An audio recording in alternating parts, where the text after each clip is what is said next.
Hi friends, welcome back to my channel Maha garden. நம்ம பார்க்க போகிறது பீர்க்கங்காய் சட்னி எப்படி இருக்குதுன்னு பார்ப்போம். ஃபஸ்ட்டு இதுக்கு கொஞ்சம் பீர்க்கங்காய் வெட்டி வச்சுருக்கேன். வெங்காயம், தக்காளி 3 வெட்டி வச்சுருக்கு.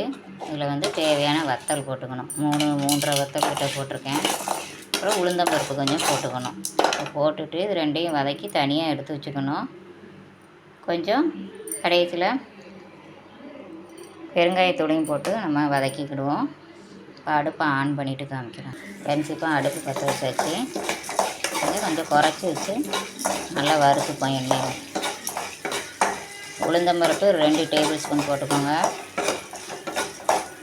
கடலைப்பருப்பு பிடிச்சா அந்த கடலைப்பருப்பையும் போட்டு வறுத்துக்கலாம். உளுந்து போடாமல் கடலைப்பருப்பு போட்டுக்கலாம்.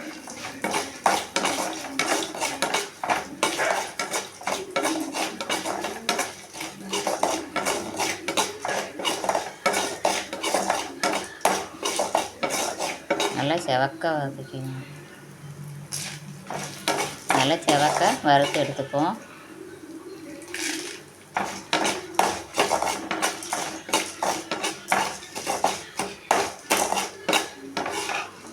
செவந்து வந்தோன்னே ஒரு தட்டுக்கு மாற்றிப்போம்.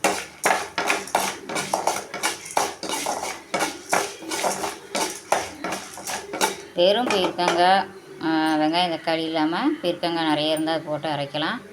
புளி வச்சுக்கணும். புளி இதே மாதிரி தான். வெங்காயம், தக்காளிக்கு பதிலாக புளி வச்சுக்கணும்.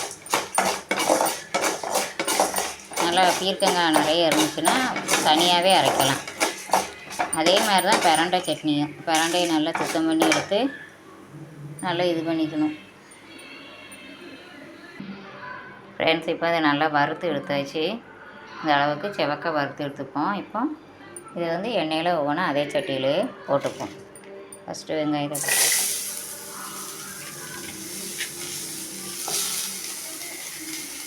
ஒரு பெரிய பல்லாரி வெங்காயம் எடுத்துருக்கேன். ஒரு 2 தக்காளி எடுத்துருக்கேன். லைட்டாக கொஞ்சம் எண்ணெய் விட்டு வதக்கிக்கணும்.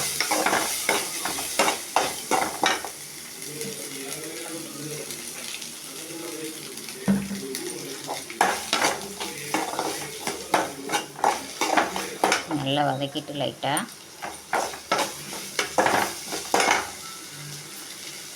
தக்காளியை தூக்கி அதோட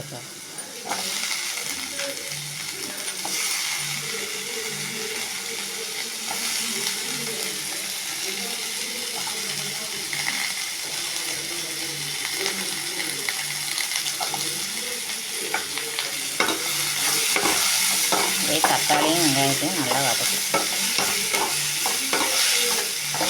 எண்ணெய் விட்டுக்கோங்க. சீக்கிரம் வதங்கிடும்.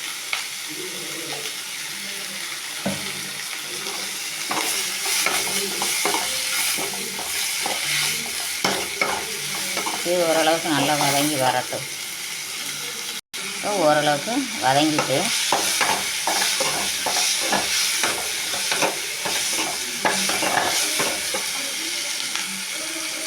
இதில் கொஞ்சம் பீர்க்கங்காய் இருக்கிறத அதோட போடும்.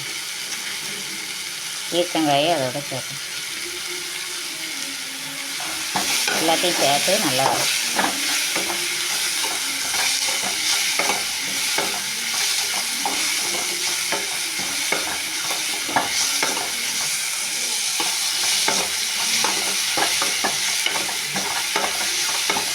கொஞ்சம் நல்லா எண்ணெய் விட்டு வதக்கிக்கோங்க.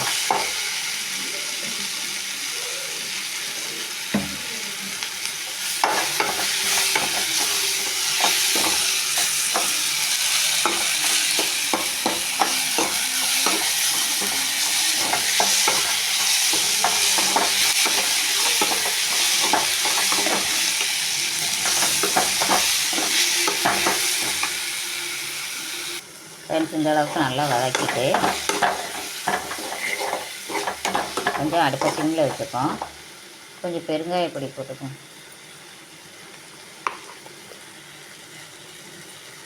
அப்படி அந்த சூட்டோடையே லேசாக வதக்கிடுவோம்.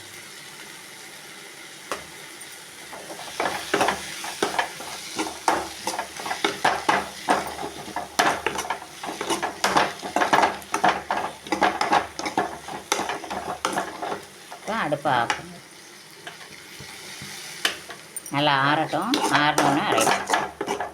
முதல்ல வத்தலையும் இந்த வதக்கினதையும் போட்டு உப்பை போட்டு அரைச்சிட்டு கடைசியில் உளுந்தம்பருப்பு போட்டு 1-2 அரைச்சி பீர்க்கங்காய் சட்னி ரெடி ஆகிடும். நீங்களும் இது மாதிரி ட்ரை பண்ணி பாருங்கள் ஃப்ரெண்ட்ஸ். இப்போ அரைச்சிட்டு காமிக்கிறேன் ஃப்ரெண்ட்ஸ். இப்போ இதை ஆறிட்டு ஜாருக்கு மாற்றிக்கணும்.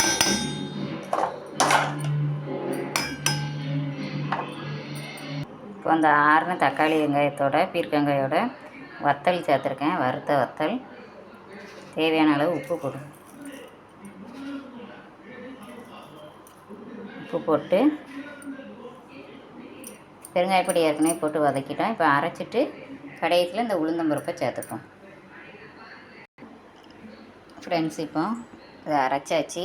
இதோட நம்ம வறுத்து வச்சுருக்கிற உளுந்து பருப்பை தட்டி அரைக்கும். கடைசியில் போட்டால் நல்லாயிருக்கும், நல்ல டேஸ்ட்டாக இருக்கும். கொஞ்சம் கரகரன்னு அரைச்சிக்கோங்க ஃப்ரெண்ட்ஸ். சுவையான பீர்க்கங்காய் துவையல் ரெடி. நீங்களும் இதே மாதிரி செஞ்சு பாருங்கள். பீர்க்கங்காய் கொஞ்சம் அதிகமாக இருந்தாலும் போட்டுக்கலாம், நல்லாயிருக்கும். பாருங்கள் அந்த உளுந்தம்பருப்பு எப்படி கரகரன்ட்டு 1-2 இருக்குது பாருங்கள்.